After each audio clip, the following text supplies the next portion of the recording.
그리스도인다운 삶이란 과연 어떠한 삶일까? 지금까지 계속해서 사도 바울은 그리스도인다운 삶을 이야기하고 있습니다. 가장 먼저는 위의 것을 바라보라 그랬죠. 위의 것을 바라봐라. 위의 것은 하나님의 나라와 그의 의를 구하고 바라는 삶이 바로 위의 것을 생각하는 삶이고, 그 다음에는 땅의 지체를 죽이라 그랬습니다. 땅의 지체를 죽이라. 땅의 지체를 죽이라는 것은 어떠한 육체를 죽이라는 것이 아니라 죄악의 들어오는 우리 안에 여러 가지 죄의 욕망을 거부하라는 거예요. 거부하라. 거부하고 땅의 것을 하늘의 것을 바라보고 하늘의 것을 추구하라. 그리고 하나님을 더 가까이 하라. 이렇게 말씀하셨습니다. 오늘은 세 번째 시간으로 그리스도인다운 삶에 대해서 바울은 조금 더 구체적으로 오늘 말씀하고 있습니다. 구체적으로는 무엇을 말하는가? 첫 번째를 보면은 서로 용납하고 용서하는 삶입니다. 그리스도인다운 삶이라는 것은 첫 번째 서로 용납하고 용서하는 삶이다. 그래서 13절에 있는 말씀이죠. 누가 누구에게 불만이 있거든 서로 용납하며 피차 용서하되 주께서 너희를 용서하신 것 같이 너희도 그리하고. 세상을 살아가다 보면은 참 억울한 일을 당할 때가 있고 또 실수할 때가 있고 또 오해가 생길 때도 있습니다. 더욱이 그것이 내 문제일 때는 더군다나 나와 친밀한 관계에 있는 사람일수록 서운함이 더 들죠. 나를 잘 몰라주는 것 같고 사실 내가 잘못한 것도 아닌데. 그럴 때 우리가 어떻게 해야 되느냐? 무엇이 옳고 그른지 시시비비를 가려야 되는 것인지, 또 어떠한 오해가 있는지 그것에 대해서 무엇이 옳은지를 변명하고 설명해야 되는지, 아니면 설득해야 되는지. 그렇다고 해서 세상 사람들처럼 그렇게 나한테 서운하게 했다 그래서 외면하거나 또 무시할 수도 없는 것이죠. 근데 오늘 하나님은 사도 바울을 통해서 우리에게 서로 용납하고 또 서로 용서하라 이렇게 말씀하고 있습니다. 서로 용납하고 용서하라. 왜 서로 용납하고 용서해야 되는 것일까요? 아마도 지금까지를 계속해서 생각을 해보면 사실 우리는 그리스도인이기 때문에 그렇습니다. 그리스도인이기 때문에 하나님의 나라를 세워가야 되는 사람이죠. 그것이 가정이 됐던 아니면 내 일터가 됐던 아니면 우리 공동체가 됐던 우리는 그리스도인으로서 하나님의 나라를 세워가는 사람입니다. 따라서 주님은 말씀하셨어요. 서로 하나님의 나라를 세워가기 위해서 서로 용납하고 용서하라. 그 사람이 나한테 어떠한 실수를 했든지 용납하고 용서하라는 것. 그 사람이 나에게 어떠한 서운하게 했든지 간에 용납하고 용서하라는 거죠. 왜? 하나님의 나라를 세워가야 되는 사람이 우리들이기 때문에. 서로 용납하고 용서하는 데 있어서 그럼 그 기준이 무엇이냐라고 했을 때 그 기준을 명확하게 말씀해 주고 있습니다.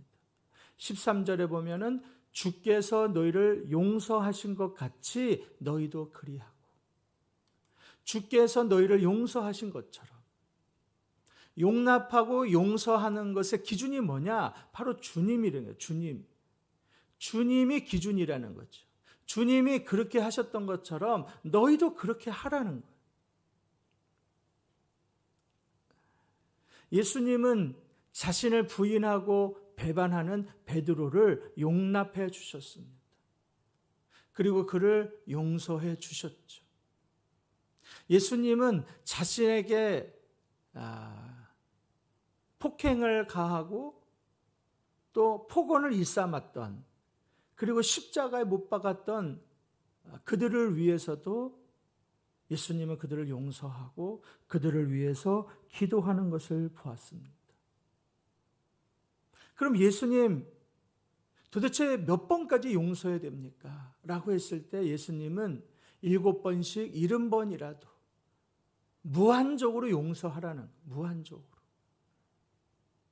너희가 서로 용납하고 용서할 때 그곳에 하나님의 나라가 임한다라는 거예요. 하나님의 나라가 임한다. 두 번째 그리스도인 다운 삶이라는 것은 어떠한 삶이냐? 두 번째는 모든 것 위에 사랑을 더하는 삶입니다. 모든 것 위에 사랑을 더하는 삶. 14절에 있는 말씀이죠. 이 모든 것 위에 사랑을 더하라. 이는 온전하게 매는 띠니라. 이 모든 것 위에 사랑을 더하라. 이 모든 것 위에. 예수 믿기 전에는 사랑하지 못할 이유가 있었습니다. 저 사람이 나를 사랑하지 않으면 나도 역시 저 사람을 사랑하지 않는 것이죠. 저 사람이 나를 미워하면 나 역시 저 사람을 미워했습니다. 사실 우리는 온전한 사랑을 잘 모르죠. 기껏해야 우리는 부모로부터 그 사랑을 받고 부모로부터 그 헌신적인 사랑을 받았습니다. 하지만 부모님들 역시 한계가 있었어요. 그런데 하나님은 한계가 없으시죠. 하나님은 온전한 사랑이 무엇인지 우리에게 보여주셨습니다. 어떻게 사랑하는지도 보여주셨죠. 어떻게 헌신하고 어떻게 섬기는 것이 사랑인지도 보여주셨어요. 예수님이 말씀하셨죠. 새 계명을 너에게 주노니 서로 사랑하라. 너희들이 서로 사랑할 때에 세상 사람들이 너희들이 나의 제자인 줄 알리라 말씀하셨습니다. 서로 사랑하라는 것, 사랑하라. 왜 하나님은 사랑하라 말씀하시는 걸까? 말씀을 보니까 사랑은 온전하게 매는 띠라고 말씀하셨습니다. 온전하게 매는 띠. 사랑할 때만이 온전하게 너희들이 매어질 수 있는 띠라는 거예요. 띠. 고린도전서 13장에 보면은 그런 말을 있죠. 아무리 천사의 말을 한다 할지라도, 아무리 너희가 방언을 한다 할지라도 사랑이 없으면 울리는 구리와 같고 또 울리는 꽹과리와 같다. 너희들이 아무리 예언하는 능력이 있다 할지라도, 너희들이 아무리 산을 옮길 만한 믿음이 있다 할지라도 사랑이 없으면 아무것도 아니라는 거예요.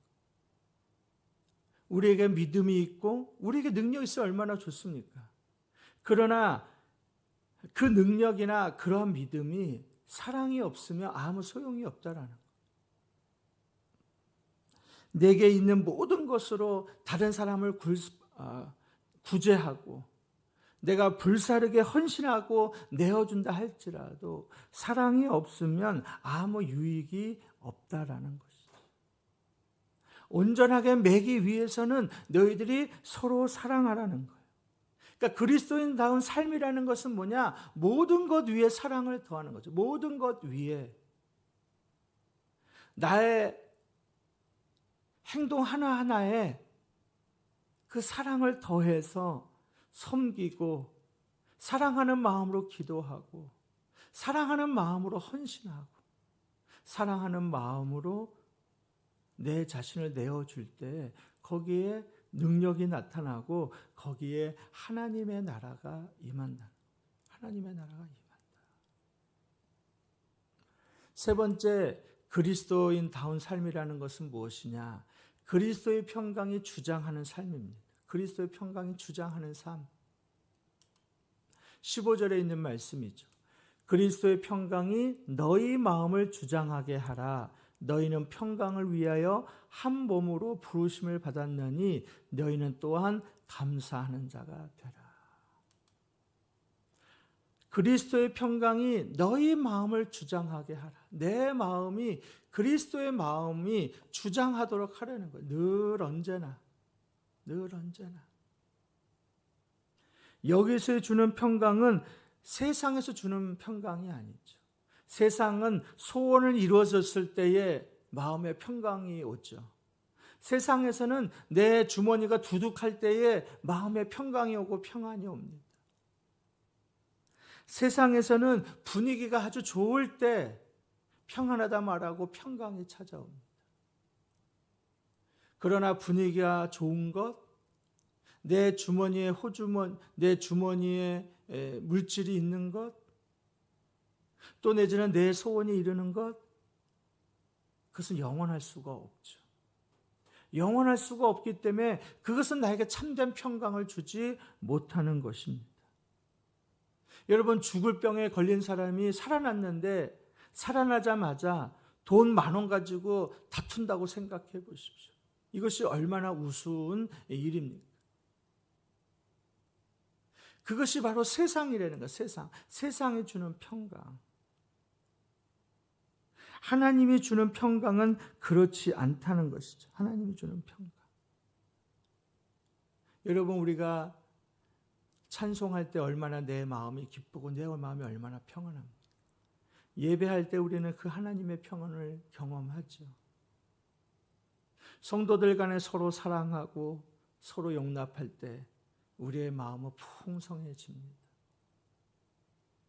하나님을 바라볼 때 우리의 마음이 평강하죠. 어제 박계란 집사님을 신방하고 왔습니다. 여러분, 새벽에 기도해 주십시오. 우리 박계란 집사님이 두통이 있고 메스 꽂고 했던 이제 이유가 무엇인지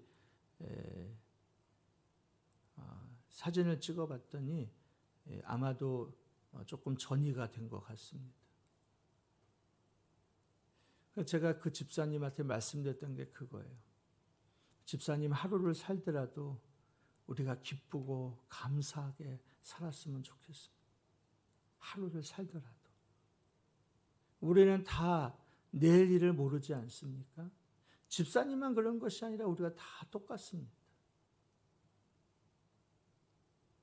그리스도의 평강이 어느 때 오느냐? 그렇게 권면하고 그렇게 예배할 때 그 집사님의 표정이 바뀌는 걸 봤습니다.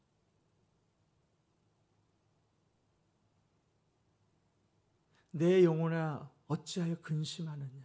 어찌하여 낙심하느냐? 너는 하나님을 바라라. 하나님께 소망을 두라. 하나님이 나타나셔서 너희를 도우실 것이다. 하나님께 소망이 있을 때 평강이 오지 않습니까? 그것이 바로 그리스도의 평강입니다. 그 평강이 내 마음을 주장하도록 하는 것이 바로 그리스도인다운 삶이라는 것이죠. 여러분은 지금 어떠한 삶을 살고 있습니까? 여러분은 그리스도인으로서 하나님의 나라를 세워가기 위해서 가정에서나 또 교회에서나 아니면 사회에서나 어떠한 역할을 감당하고 있습니다. 오늘 예수님은 말씀하고 있습니다. 너희가 서로 용납하고 그리고 용서하라. 모든 것 위에 사랑을 더하라. 그리스도의 평강이 너희 마음을 주장하게 하라. 오늘 하루도 그런 하루가 되기를 원합니다. 우리 기도 제목을 함께 나누고 기도하겠습니다. 기도 제목 하나, 용납하고 용서하며 모든 것 위에 사랑을 더하고 평강의 마음을 주장하는 하루가 되게 하옵소서. 둘, 우리 공동체가 서로 사랑하며 용서하며 그리스도의 평강이 주장하는 교회가 되게 하옵소서. 셋, 거룩한 주일 성령의 충만함이 모든 예배 가운데 차고 넘치는 은혜가 있게 하옵소서. 주일을 준비하는 오늘입니다. 내일 거룩한 주일을 위해서, 오늘 하루의 삶을 위해서 이 기도 제목을 가지고 주여 한번 부르고 기도합니다. 주여, 하나님 아버지, 오늘 하루도 우리의 삶이 그리스도인다운 삶을 살아가는 하루가 되게 하여 주옵소서. 서로 용납하게 하여 주시고 서로 용서하게 하여 주옵소서. 모든 것 위에 사랑을 더하게 하시고 그리스도의 평강이 내 마음을 주장하는 오늘 하루의 삶이 되도록 인도하옵소서.